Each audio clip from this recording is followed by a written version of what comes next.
मेरा नाम मीना है। मैं एक हाई क्लास फैमिली में रहने वाली एक आम सी लड़की हूँ, जिसका दिल दौलत शोहरत होते हुए भी एक आम सा दिल है। मैं एक ऐसी लड़की हूँ जो दूसरों पर जुल्म होते हुए नहीं देख सकती। ये कहानी मेरे घर की नौकरानी पर है, जो हमारे घर में काम किया करती थी। हमारे घर की 16 साल की उम्र की नौकरानी हर एक साल बाद बच्चे को जन्म देती थी, जबकि उसकी शादी भी नहीं हुई थी। वो तो अभी तक कुंवारी थी। जब मेरी माँ उससे पूछती कि बताओ यह पाप किसने किया है और ये पाप किसके नाम का है, तो वो नौकरानी रोते हुए मेरे पिता पर इल्ज़ाम लगाती थी। और जब पिताजी से मेरी माँ पूछती तो पिताजी कहते कि ये सब कुछ झूठ बोल रही है, और इस नौकरानी को बहुत डांट भी लगाते थे कि तुम किसी का गुनाह छुपाने के लिए मुझ पर इल्ज़ाम क्यों लगा रही हो। तब नौकरानी कहती कि साहब जी सच कह रहे हैं, मैंने उन पर इल्ज़ाम ही लगाया था। इस बार हमारी नौकरानी फिर से गर्भवती हुई तो मेरी माँ ने उसे धक्के देकर घर से निकाल दिया, क्योंकि वो फिर से मेरे पिताजी पर इल्ज़ाम लगाने वाली थी। एक दिन मैं उस नौकरानी के घर चली गई, मगर उस नौकरानी की हालत देखकर मैं हैरान हो गई, क्योंकि वो तो अपनी ज़िंदगी की आखिरी सांसें ले रही थी। मुझे उस पर बहुत तरस आया। मैं उसको अपने साथ अस्पताल ले गई, मगर उस वक्त मेरी रूह कांप गई जिस वक्त डॉक्टर ने पुलिस को बुलवाया। मेरा नाम मीना है। मैं आज जब कॉलेज से घर आई तो हमारी नौकरानी, जिसका नाम चंदा था, चंदा की चीखें सुनकर मेरा दिल दहल गया था, क्योंकि मेरी माँ उसे धक्के देकर घर से बाहर निकाल रही थी। मैं जल्दी से आगे बढ़ी और उसे गिरते हुए अपने हाथों से संभाल लिया था। माँ किसी मजलूम पर ऐसे कैसे जुल्म कर सकती है? ये कौन सी गैरत है और कहाँ का इंसाफ है? मैंने अपनी माँ को घूरते हुए उनसे कई सवाल कर डाले। वो चीखने चिल्लाने लगी कि बस अब बहुत हो गया। मैं इस लड़की को बिल्कुल भी अपने घर में बर्दाश्त नहीं कर सकती, और ना ही अपने घर में अब एक दिन भी से रख सकती हूँ, क्योंकि उसने आज तो हद ही कर दी। इसने हमारे घर की इज्जत खाक में मिलाने का सोच लिया है।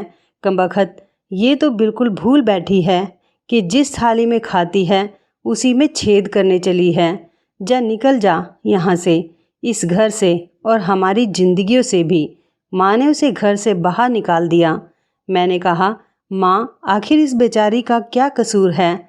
मैंने माँ को सवालिया नज़रों से देखते हुए कहा तो वो कहने लगी, बेटा तू नहीं जानती है इन लोगों को, कैसे कैसे खेल खेल कर हम अमीरों के सर अपना बोझ डाल देती हैं, और बस इससे आगे मैं तुझे नहीं बता सकती। मैं नाराज़ होकर अपने कमरे में चली गई थी। मैं सोच रही थी कि आखिर उस लड़की का गुनाह क्या था। मैं बिल्कुल ही बेखबर थी। मैंने छुपकर माँ और घर के बाकी नौकरों की बातें सुनने की कोशिश की, मगर वो किसी बच्चों के बारे में बात कर रहे थे। आखिर क्या बात थी? इस वक्त भी माँ मुझे उस बात की भनक तक लगने नहीं देती थी, और आज भी माँ का बर्ताव वही है। मुझे बहुत फिक्र होने लगी थी। वो मासूम लड़की चंदा ऐसा भी क्या कर सकती है? मुझे अपने घर के और बाकी नौकरानियों से पूछताछ करनी होगी। शायद कोई रास्ता निकल आए ताकि मैं उस लड़की की मदद कर सकूं, क्योंकि वो गरीब अपनी माँ की जगह इस घर में बचपन से ही काम करती है।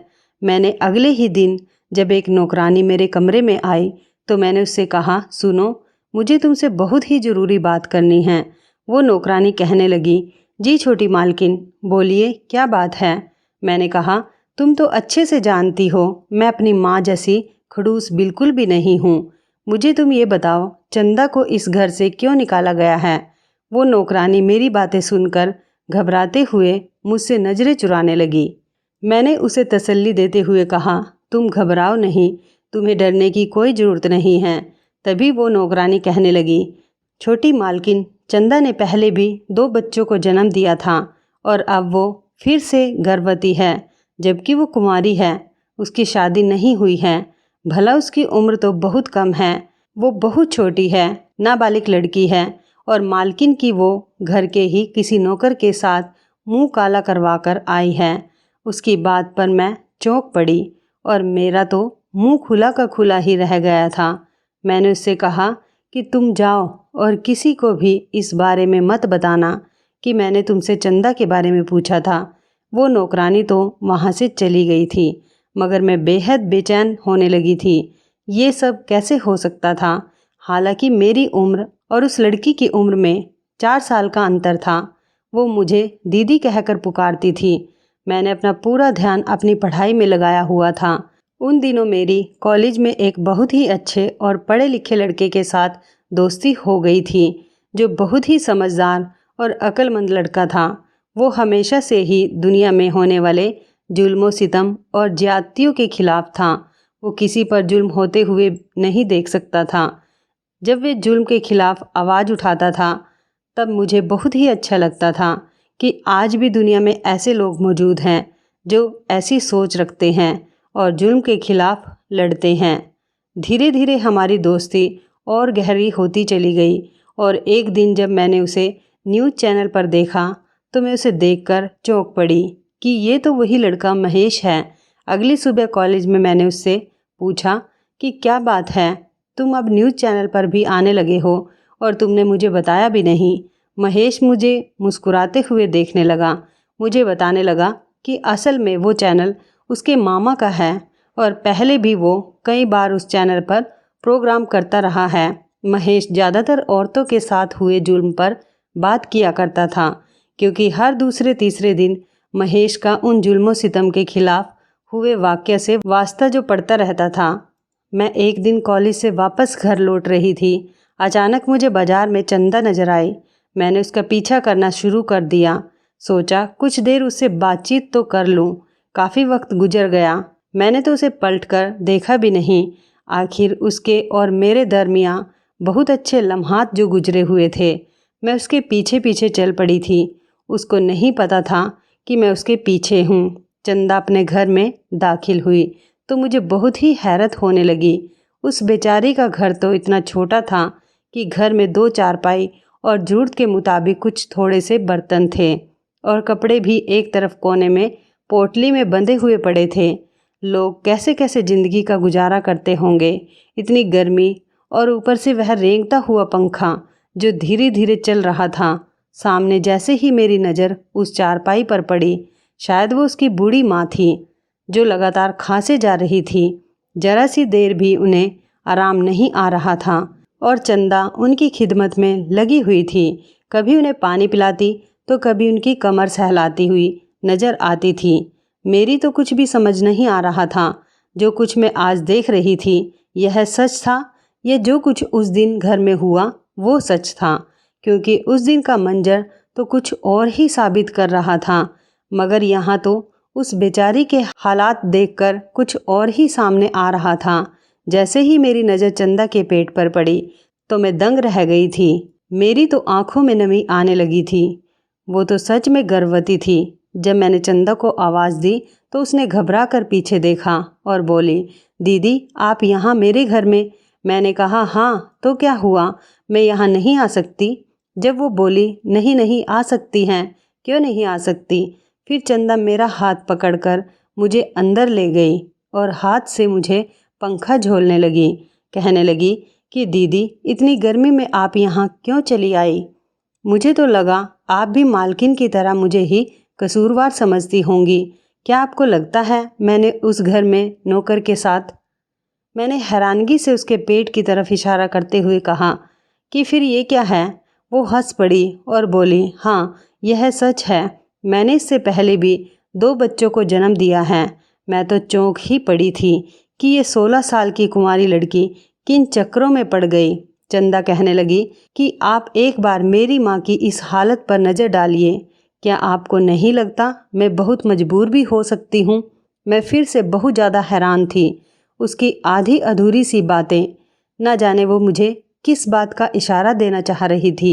मैंने कहा, मैंने सुना है कि तुमने घर के ही किसी नौकर के साथ ये गुनाह किया है। मेरी आंखों में हजारों सवाल आ रहे थे। वो मेरी बात सुनकर बोली, हाँ हम गरीब और कर भी क्या सकते हैं, हमें तो आदत है जुल्म सहने की, मगर सच्चाई आप जैसे लोग सह नहीं सकते। मुझे तो लगा था आप मेरे दुख में शामिल होने आई हैं, मगर आपके दिल में भी वही सब कुछ है। आखिर आप भी तो उन्हीं अमीरों का खून हैं। मैंने उसे रोते हुए देखा तो कहा, चंदा, बात ये नहीं है। मैं यहाँ इस इरादे से बिल्कुल भी नहीं आई हूँ कि तुम पर इल्ज़ाम लगाऊं। मैं तुम्हारा दिल नहीं दुखाना चाहती और ना ही तुमको कोई दुख पहुँचाने यहाँ पर आई हूँ। इसकी हकीकत मैं तुमसे जानना चाहती हूँ। चंदा ने कहा कि आप जानना चाहती हैं ना, तो आप सब्र कीजिए। वक्त और हालात आपको सारी सच्चाई बता देंगे। अभी ये सही वक्त नहीं है, क्योंकि हकीकत जानने के लिए बहुत बड़ा दिल चाहिए। आपको मेरी वजह से कोई तकलीफ़ पहुँचे मैं हरगिज़ बर्दाश्त नहीं कर सकूँगी। आप तो जानती हैं हमारी दोस्ती मालिक और मालकिन को बिल्कुल भी पसंद नहीं है। वो शुरू से ही आपको और मुझे दूर करना चाहते थे, मगर कुदरत ने हमारा साथ, हमारी दोस्ती इसी वजह से रखी होगी। मैं ये सोच भी नहीं सकती थी कि उसकी आधी अधूरी बातें मुझे बहुत परेशानी में डाल रही थी। मैं जब चुपचाप खामोशी से जाने लगी थी कि अचानक मुझे पीछे से एक ज़ोरदार आवाज़ आई। मैंने पलट कर देखा तो मैं चीख पड़ी। चंदा एकदम चक्कर खाकर नीचे ज़मीन पर गिर पड़ी। वो दर्द से चिल्ला रही थी और फिर वो बेहोश हो गई। मैं भागकर उसके पास गई। चंदा, अपनी आंखें खोलो, मैं उसे पुकार रही थी, मगर उसे तो बिल्कुल भी होश नहीं था। वो बिल्कुल ठंडी पड़ चुकी थी। मेरा दिल बहुत ही घबराने लगा था। उसकी बूढ़ी और बीमार माँ सोई सोई थी। मैं चंदा को अस्पताल ले जाने लगी। मुझे बहुत ही डर लग रहा था कि अगर ये बात माँ तक पहुँच गई कि मैं यहाँ आई थी तो वो मुझे जान से ही मार देंगी। तब अचानक मुझे महेश का ख्याल आया। वही मेरा दोस्त था जो इस वक्त मेरी मदद के लिए आ सकता था। मैंने उसे कॉल मिलाई और उसे अस्पताल का पता बताया जहाँ मैं चंदा को ले जा रही थी। जैसे ही मैं अस्पताल पहुँची, उधर से महेश भी आ गया। तब जाकर मुझे थोड़ा सुकून आया था। अब मैं अकेली नहीं थी। महेश घबराते हुए पूछने लगा, क्या बात है ये अचानक? वो भी यहाँ इस अस्पताल में? सब कुछ ठीक तो है ना? मैंने उसे आधी बात बता दी थी कि मेरी एक दोस्त है, उसकी हालत बहुत ही ख़राब है, इसलिए उसे मुझे यहाँ लाना पड़ गया। तुम इस वक्त सब संभाल लो, बाकी मैं तुम्हें बाद में शुरू से आखिर तक पूरी कहानी बता दूंगी। हम दोनों ने ही एक एक डॉक्टर के आगे हाथ पैर जोड़े, मगर सभी ने इनकार कर दिया था, क्योंकि चंदा की हालत बहुत ही नाजुक है और कोई भी डॉक्टर उसका केस लेने को तैयार नहीं था। महेश ने फ़ौरन वहाँ पर मौजूद अपने जान पहचान के डॉक्टर को देखा तो हमें कुछ तसल्ली हुई और उसने फ़ौरन ही उस डॉक्टर से बात की। उसने बहुत मुश्किल से ये केस लिया था। हमें डॉक्टर ने यही बताया कि इसकी हालत बहुत नाजुक है, हमें फ़ौरन ही उसका ऑपरेशन करना होगा। उसकी जिम्मेदारी कौन लेगा? मैं और महेश तो डरने लगे थे। मैंने डरते हुए कहा, आप कैसे भी करके इस वक्त ये ऑपरेशन कर दीजिए। इस लड़की का पति कहाँ है जो कि इन पेपर्स पर साइन करेगा? मैं तो फिर से चौंक पड़ी थी। अब इस बच्चे का बाप कहाँ से लाऊं? मगर उस वक्त महेश ने बिना सोचे समझे ही उन पेपर्स पर साइन कर दिए थे। हम दोनों के पास उस वक्त और कोई रास्ता भी तो नहीं था। हमें उस वक्त सिर्फ चंदा की जान बचानी थी। चंदा ने पहले भी ऑपरेशन से 2 बच्चों को जन्म दिया हुआ था और इस बार भी चंदा ने अपनी जान पर खेलकर 2 जुड़वा बच्चों को जन्म दिया था। मगर चंदा की हालत बहुत ही नाजुक थी। वो बेचारी जिंदगी और मौत के बीच लड़ रही थी। इस दौरान मैंने महेश को सारी बात बता दी। सालों पहले उस लड़की की माँ हमारे घर में नौकरी करती और फिर वो बीमार रहने लगी। तभी वो अपनी बेटी चंदा को काम के लिए हमारे घर पर ले आई थी। माँ और पिताजी भी उस पर तरस खाकर उसे पैसे दे दिया करते थे। दिन यूं ही गुजरते चले गए। मेरी और चंदा की अच्छी दोस्ती हो गई थी। हम दोनों साथ ही मिलकर हंसी खुशी रहते थे और मैं कभी कभी रात को उसे अपने घर भी रोक लिया करती थी। वो मुझे बेहद अच्छी लगती थी और फिर वो 16 साल की हुई और मैं 19 साल की हो गई थी। अब मैं अपनी पढ़ाई पर ज़्यादा ध्यान दे रही थी। चंदा से मेरी मुलाकात बहुत कम होती थी। अचानक उन्हीं दिनों मेरी माँ का रवैया चंदा से बदल गया था। अब वो उसे बिल्कुल भी पसंद नहीं करती थी और ना ही उसकी मौजूदगी घर में बर्दाश्त करती थी। मगर अपनी माँ की बीमारी के बाद चंदा उनकी जगह हमारे घर में ही काम करती थी, क्योंकि पिताजी ने उसे इजाज़त दे दी थी। माँ खामोश थी, मगर वो मुझे भी बार बार चंदा से दूरी बनाकर रखने को कहती थी। और फिर चंदा ने कुछ ऐसे काम किए कि सब कुछ बदल गया। वो बिना पति के ही गर्भवती हो गई थी। माँ ने उसे बदकिरदार कहा और उसे घर से निकालने लगी थी, मगर फिर चंदा के माफ़ी मांगने पर माँ ने उसे दोबारा काम पर रख लिया था। माँ को इस बात पर बहुत गुस्सा आया था। माँ का रवैया अब चंदा के साथ बहुत बुरा हो गया था। मगर फिर से 1 साल के बाद जब चंदा को धक्के मारकर माँ ने घर से निकाला था, तो मैंने उन्हें रोकने की बहुत कोशिश की थी। मगर हैरत की बात थी कि माँ ने पहले की तरह इस बार भी मुझे इस मामले से बिल्कुल अनजान रखा। पिताजी उन दिनों शहर से बाहर गए हुए थे, वरना वो होते तो कभी भी चंदा पर ये जुल्म नहीं होने देते। इतनी ही देर में डॉक्टर आ चुकी थी। कहने लगी कि चंदा को होश आ गया है। वो सबसे पहले किसी मीना से मिलना चाहती है। मैं चंदा से मिलने अंदर चली गई थी। अंदर जाते ही मेरी आंखें फटी की फटी रह गई थी। वो लड़की चंदा, जिसकी सांस बुरी तरह से फूल रही थी और उसकी हालत बिगड़ती ही जा रही थी, उसे देखकर मेरा तो दिल जोर जोर से धड़कने लगा था। वो शायद अपनी आखिरी सांसें ले रही थी।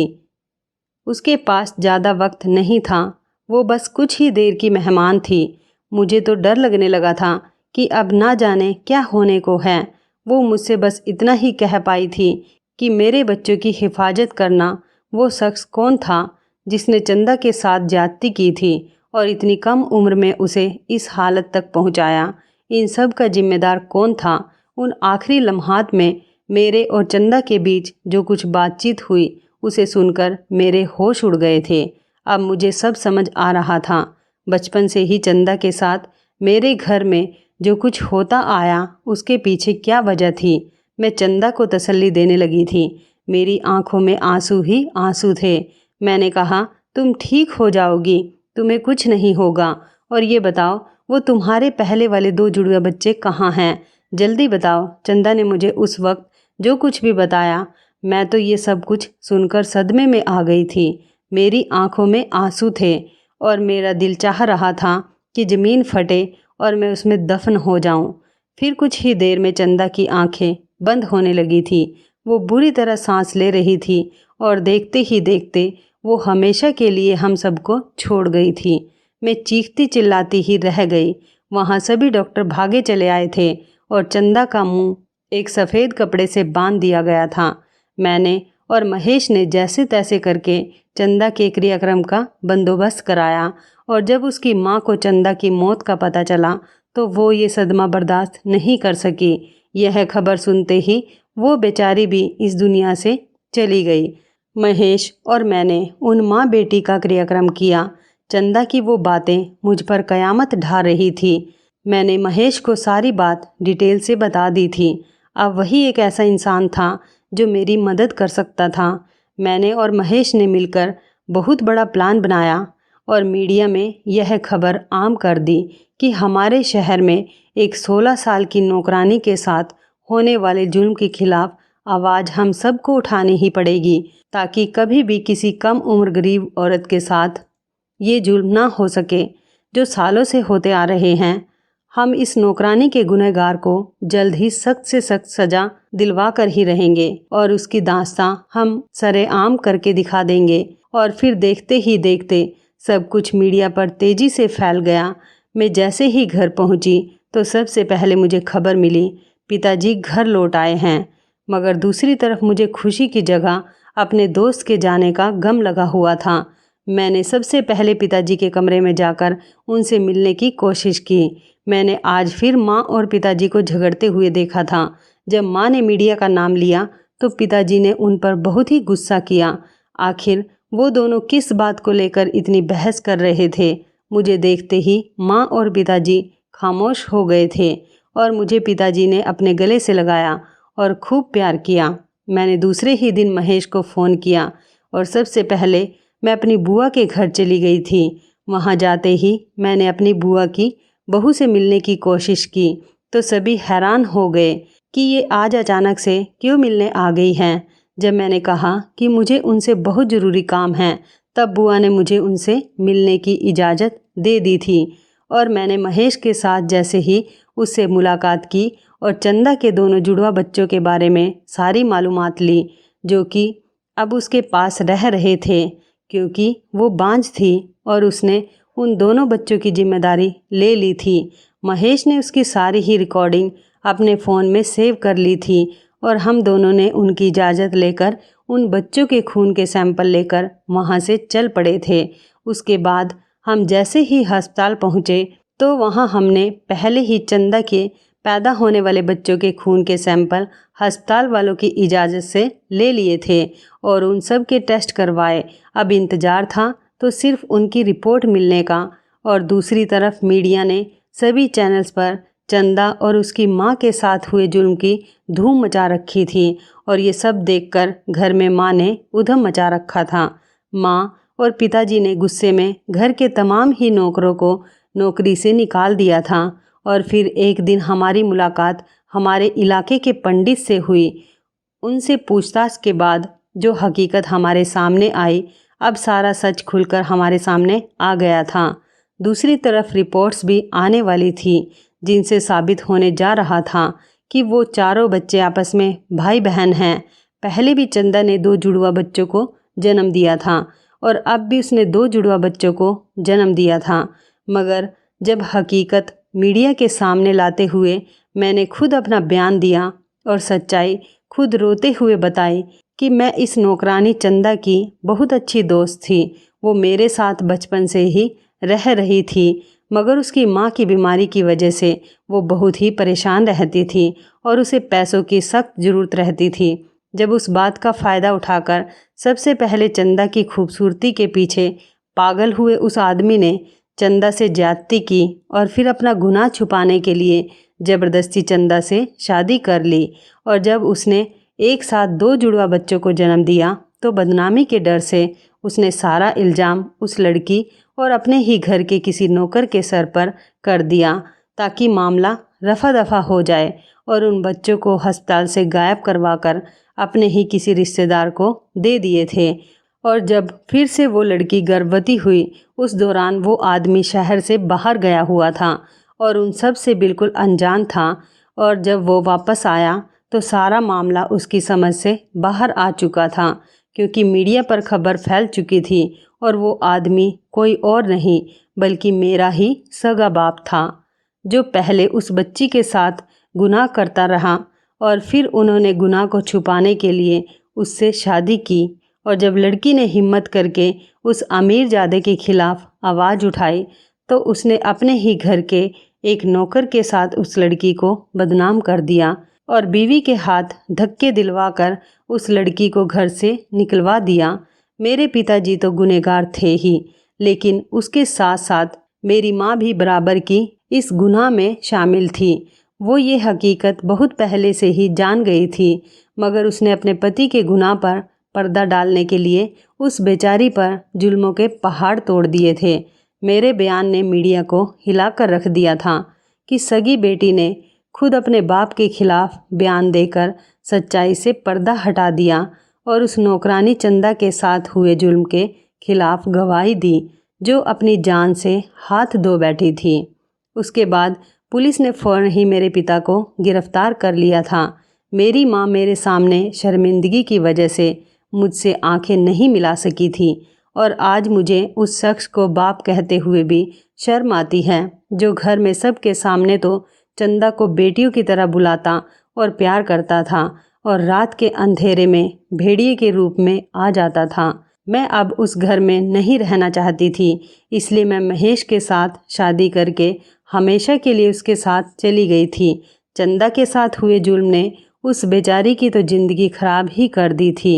वो तो मर चुकी थी, लेकिन मेरे माता पिता जिन्होंने अपनी ज़िंदगी को भी तबाह कर लिया था। तो इस कहानी के बारे में आपकी क्या राय है, कमेंट करके ज़रूर बताइएगा। दोस्तों, आपको हमारी ये मज़ेदार कहानी कैसी लगी, आप हमें कमेंट बॉक्स में ज़रूर बताएं।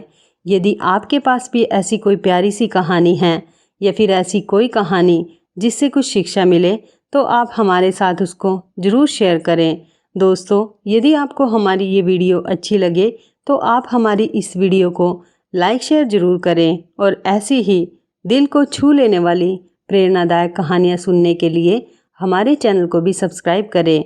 और यदि आप हमें फेसबुक पर देख रहे हैं तो आप हमारे फेसबुक पेज को लाइक और फॉलो ज़रूर करें। तो दोस्तों, फिर मिलते हैं ऐसी ही ज़बरदस्त कहानी या टिप्स के साथ नई वीडियो में। तब तक के लिए धन्यवाद। आप सभी अपना ख्याल रखना। आपका दिन शुभ व मंगलमय हो।